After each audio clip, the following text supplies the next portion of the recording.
Novo livro do Apocalipse ou da Revelação. Capítulo 29. Título: Este é o dia mais obsceno do ano. 1. Pode dizer-se que 8 de dezembro de cada ano é o dia das mentiras da nossa Igreja Católica. Como tal, é também o dia das graves ofensas à humanidade, especialmente às mulheres, mas também aos homens. E graves ofensas a Deus vivo, que nos criou iguais e diferentes, únicos e irrepetíveis no decurso da evolução. Melhor, está ainda a criar iguais e diferentes, únicos e irrepetíveis no decurso da evolução, até atingirmos todos, a estatura, a maioridade, a liberdade, a responsabilidade política de Jesus. Por isso, até sermos outro Jesus, o de Nazaré, não obviamente o eclesiástico mais do que obsceno. 2. Até sermos como Jesus, dom, dádiva, pão partido, sangue derramado uns para os outros, nos antípodas dos deuses que se alimentam de gente e dos poderosos executivos do mundo, que à imagem e semelhança dos deuses inventados, também se alimentam dos povos e os sacrificam em holocaustos, cruentos uns, incruentos outros, certamente a maior parte deles até para não serem percebidos como tais pelas próprias vítimas. 3. Infelizmente, este dia das mentiras da nossa Igreja Católica é mais uma acha na fogueira desta desumanização, descriação dos seres humanos que está hoje em curso na história sob o comando assassino do Deus Dinheiro. Porque a grande mentira, tecida de mentiras menores, é a mãe de todas as opressões, de todas as inumanidades, de todas as arbitrariedades, de todas as mediocridades, de todas as prepotências, de todas as injustiças. Cobre sob o seu manto todos os crimes, particularmente os mais hediondos. 4. Precisamente os hediondos crimes dos poderosos, os grandes pecadores da história, que se pensam deuses infalíveis e inacessíveis e são monstros, que vestem privilégios e mais privilégios, e são sepulcros caiados cheios de podridão, que se pensam guias dos povos e são a sua perdição, que concebem e põem em marcha projetos económicos e políticos para salvar os povos, e são os seus assassinos a sangue frio e sem quaisquer escrúpulos, que se pensam Cristos Messias ungidos por Deus e são os anti-Jesus em ação, os verdugos, carrascos dos povos, às ordens do Deus Dinheiro. 5. Estareis surpreendidos com estas minhas palavras e a pensar com os vossos botões. Mas então este não é o dia da Imaculada Conceição de Maria? Não é o dia em que a Igreja Católica Romana glorifica aquela que é a Mãe de Jesus? O dia em que no século XIX, mais propriamente em 1854, o Papa Pio IX definiu Urbi et Orbi como dogma da Igreja que Maria foi concebida sem pecado original, o único ser humano concebido sem pecado original, por isso, santa, imaculada, pura, desde o primeiro instante da sua concepção, que é o que quer dizer a palavra Conceição, e que passou depois a nome próprio, pelo qual muitas mulheres, particularmente as nascidas neste dia, têm sido e ainda são chamadas? 6. Assim é. E é por assim ser que eu digo que este é o dia das mentiras da nossa Igreja Católica, ao qual se associa o Estado português, e não só, ao mantê-lo como feriado nacional, apesar de se assumir constitucional e saudavelmente laico. Explico-me. Este é o dia das mentiras e das ofensas à humanidade e a Deus vivo, porque o dogma que o Papa Pio IX definiu como verdade infalível não tem ponta por onde se lhe pegue. 7. Teologicamente, pelo menos no âmbito da teologia de Jesus, a única que a Igreja, nas múltiplas e distintas igrejas que a constituem, deve fazer sua e praticar todos os dias. Este dogma não tem o mais pequeno fundamento. O Papa Pio IX e com ele toda a Igreja e toda a teologia pensavam desde Santo Agostinho, hoje felizmente já não é tanto assim, embora nem a hierarquia da Igreja, nem a generalidade dos teólogos saibam como descalçar esta bota mentira de quase 16 séculos, que todos os seres humanos, mulheres e homens, havíamos nascido em pecado e haveríamos de continuar a nascer enquanto durasse a história. 8. Não só havíamos nascido, mas também havíamos sido concebidos em pecado. O pecado original.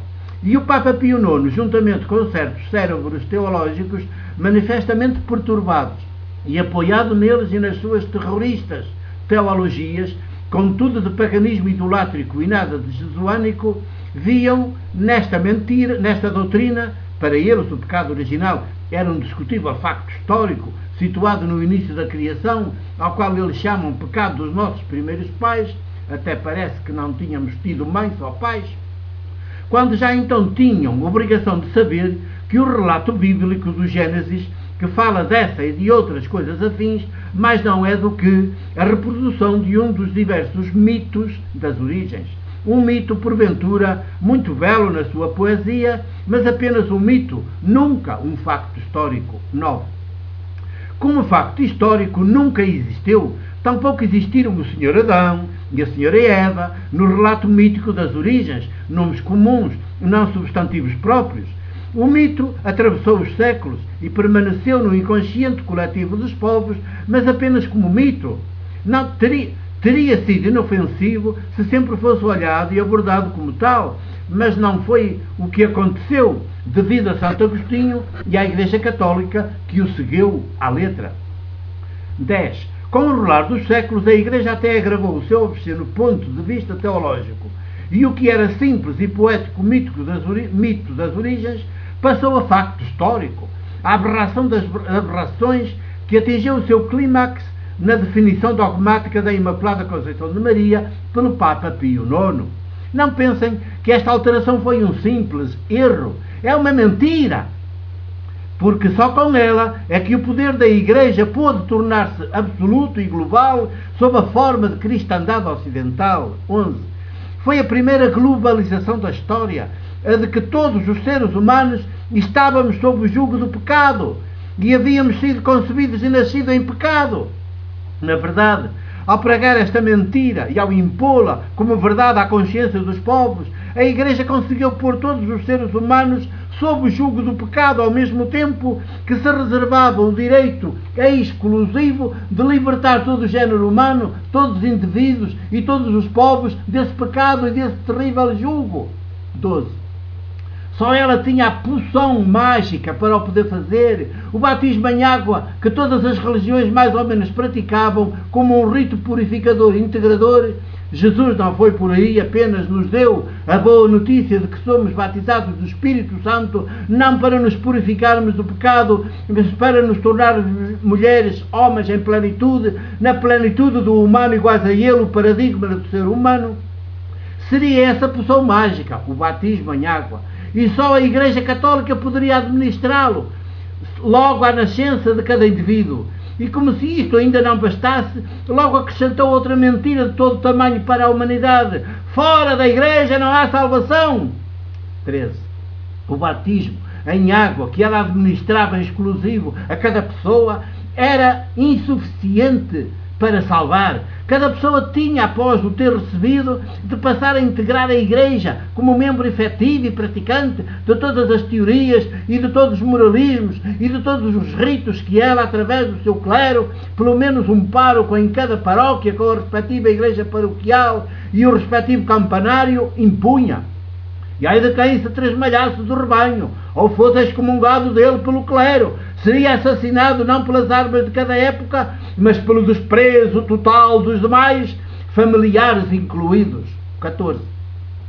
Foi o Império Católico que depois, com as chamadas descobertas e conquistas, foi alargado ao resto do mundo, e que ainda hoje continua numa das mais perversas manifestações do anti-Evangelho de Deus, o de Jesus, que felizmente nos revelou que todos fomos concebidos e nascemos em graça, a graça do amor e da verdade, e que o verdadeiro pecado é a mentira, também esta da Igreja, que sempre nos aterroriza e tenta desviar da via humanizadora ainda em curso da história, nomeadamente através do atalho da idolatria, primeiro nos deuses da religião e finalmente a idolatria do Deus dinheiro, que hoje se tem como único Deus Salvador do mundo, quando é a sua perdição mais absoluta.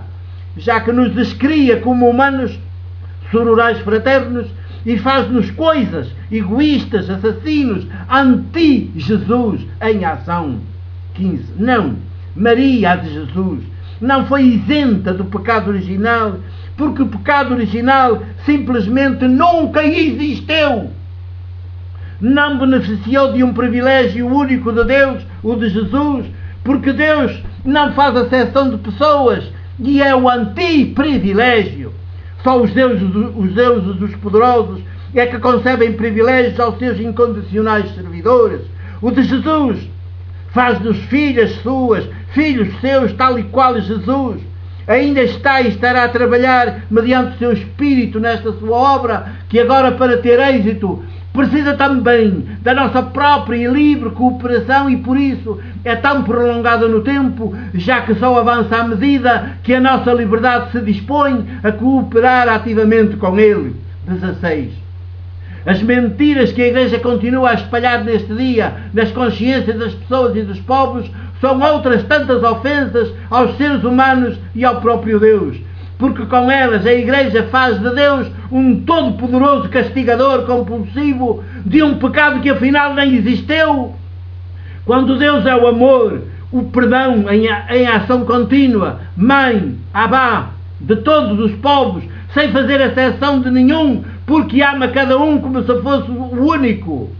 E não só, também fez todos os seres humanos pecadores, mesmo antes de terem capacidade de decidirem em liberdade e em responsabilidade, pior, pecadores já concebidos e nascidos em pecado.